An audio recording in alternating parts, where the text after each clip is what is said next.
Dear America, just a few days ago, former President Trump was nearly assassinated by a 20-year-old amateur rifleman. This event is what has motivated me to speak out as a young conservative.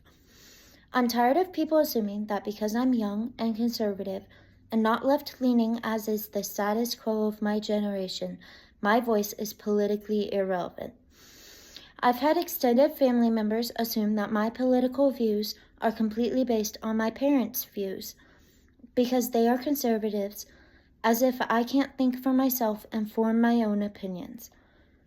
I'm here to tell you that I have done my own research on all 7 of the following issues that I will be speaking on, and I have determined my conservative beliefs and values on my own with very little input from my parents. Issue number 1. Abortion and female reproductive rights.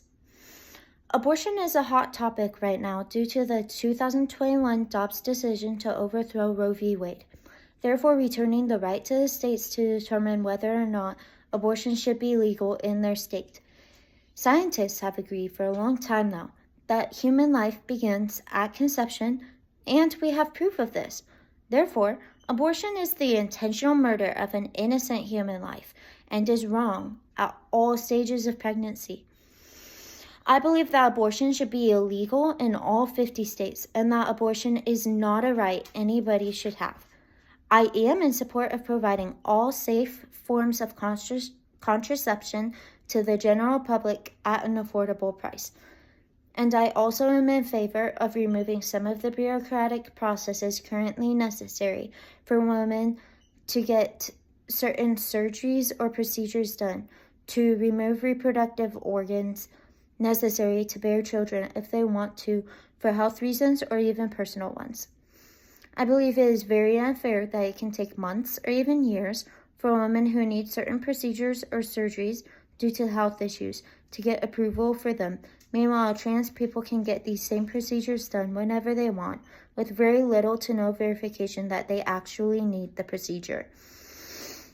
I believe that if there was less bureaucracy surrounding who can get a hysterectomy or get their tubes tied and when they can do so, there'd be a lot fewer women getting pregnant and choosing abortion.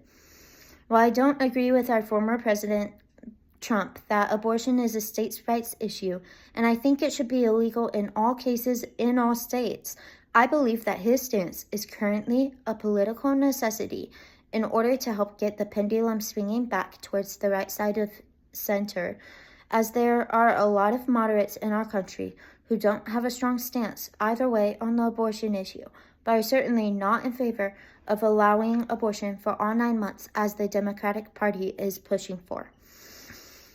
By putting the issue in the state's hands for the time being, Trump is more likely to appeal to those moderates who are going to play a very crucial role in deciding the upcoming election.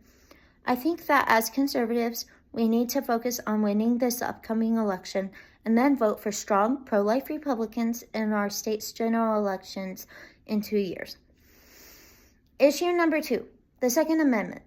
I believe that one of the most unique rights we have as Americans is the right to bear and keep arms to protect ourselves from a tyrannical government as well as from criminals. I believe that all American citizens who are of legal age, in good standing with the law, and not a dangerous threat to themselves or others have the right to own and carry firearms. I believe that we even have the constitutional right to possess weapons that can rival our military's weapons in order to be able to form a strong militia to protect ourselves in the event that our government becomes tyrannical. Issue number 3, the First Amendment.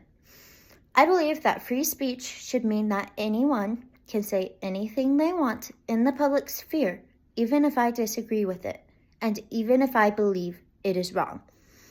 I believe that without the Second Amendment, we will rapidly lose our First Amendment right to free speech, and therefore, I believe that we must protect our Second Amendment rights with great fervor, even if that ultimately means we must resort to violence to do so, although I hope that doesn't have to happen. Issue number 4, gender issues. I believe that boys are boys and girls are girls. I believe that there are two sexes, no more and no less. I believe that gender is a made-up term specifically designed to confuse people by attempting to differentiate between what sex is and what gender is. Although gender used to be an interchangeable term with sex, it no longer is.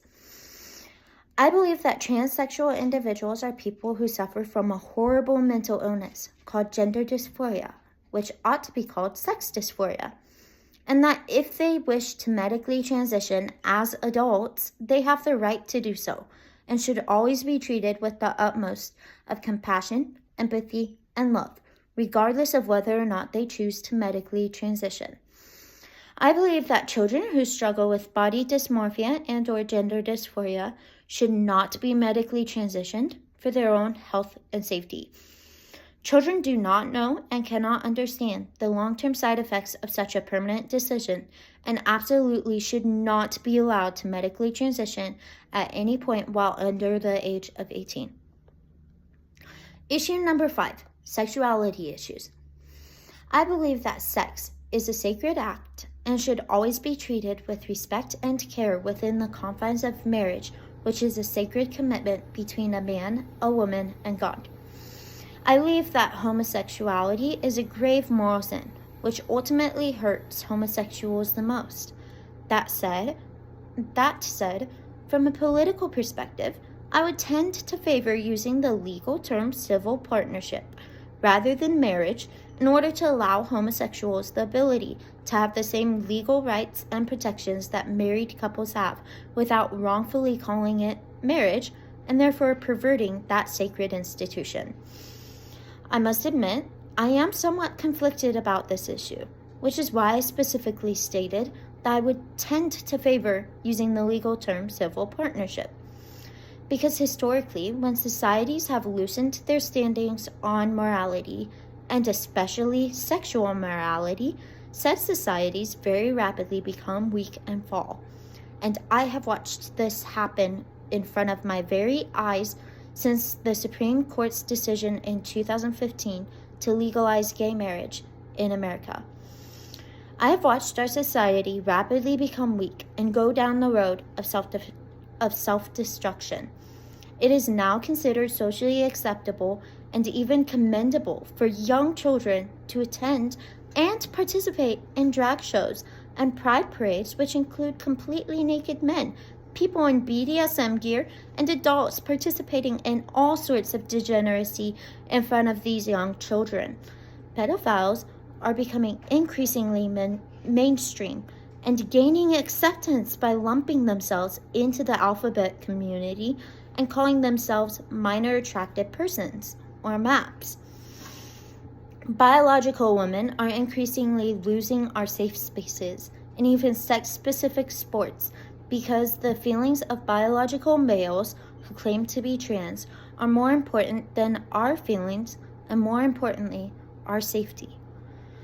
All these things are things that I never could have even imagined would be happening in America less than 10 years after gay marriage was legalized. I think it is possible that for America to regain our strength, it may be necessary for us to return to legislation making it illegal for homosexuals to marry. But I believe that if we are to do so, there should also be legal consequences for all forms of sexual immorality, including and especially infidelity. However, those consequences should be determined on the local or state level of governments and not by the federal government. Issue number 6, the federal government's role in society. Our federal government has been given way too much power in individuals' lives. The federal government was designed to provide a check for state governments, protection for our nation as a whole, and to check itself between each of the three branches, the judicial, the legislative, and the executive branch. The federal government has no right to interfere in individuals' lives beyond constitutional law, and yet has consistently done so for more than 100 years. As Americans, we have the constitutional right to stand up for ourselves when we have reasonable evidence that the government has wrongfully interfered in our personal lives.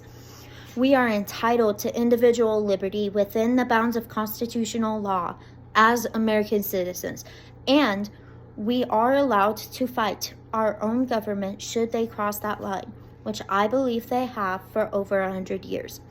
While I would rather not resort to violence to gain back the freedoms and rights Americans fought so hard for 248 years ago, I do fear that it may one day soon become necessary, as we have tried so hard for so long without using violence and have been drastically unsuccessful at doing so. Issue number 7, the importance of having small c conservative values as an American society. America was built on small c conservative values, which were based in Judeo-Christian principles, values, and beliefs. Values such as gratitude, personal responsibility, national pride, or patriotism, hard work, and a constant drive to better ourselves and others ought to be deeply ingrained in every American. It shouldn't just be what we do, but who we are. Unfortunately, we have lost these values as a society, much to our detriment. It is long past time that we return to them. In conclusion, I hope everyone who watches this video can tell that my beliefs and values are developed based on my own research and understanding of history, the Constitution, and the way in which the Constitution is supposed to be applied today. My name is Grace Reese. I'm 24 years old, and I am proud to call myself a conservative.